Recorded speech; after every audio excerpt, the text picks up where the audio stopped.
And for all my Christians this evening, I quote Isaiah 3:12. Isaiah 3:12 is a daunting scripture where it says, my people who are oppressed by their children and ruled by their women, you've been misled. You've been turned from the path. Isaiah 3:12, for all my Christians, especially my Protestants out there, sola scriptura, my people, oppressed by their children, ruled by their women, you have been misled and turned from the path. Isaiah 3:12. And I look at what's happened in the black community. I was starting to talk about this in the last block. I look at what's happened in the black community. Now, last week, I come to find out there's a thought in the conservative and Christian movement that believes there are a preponderance of violent beatings in the black communities across this country, and that is what conditions black people to violence. This is not true. This is categorically false. This is fictitious. I mean, completely.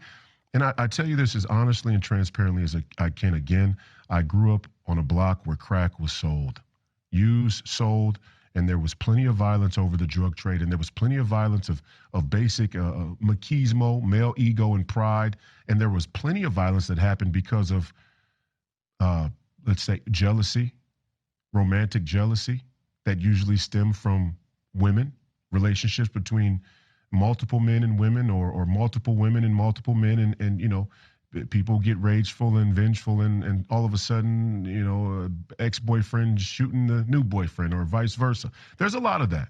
There's more of that than meets the eye. But all of the violent individuals that I grew up with, the people who became gang members and drug kingpins, or had any type of violent reputation in the community, or spent any hard time in prison for violent assaults, the large majority of them were not beaten in their homes. In fact, culturally, and this is across many black communities, the problem isn't a preponderance of beatings. The problem is they're not being disciplined at all in the black community. There is a crisis of discipline in the black community. And I can tell you what it stems from.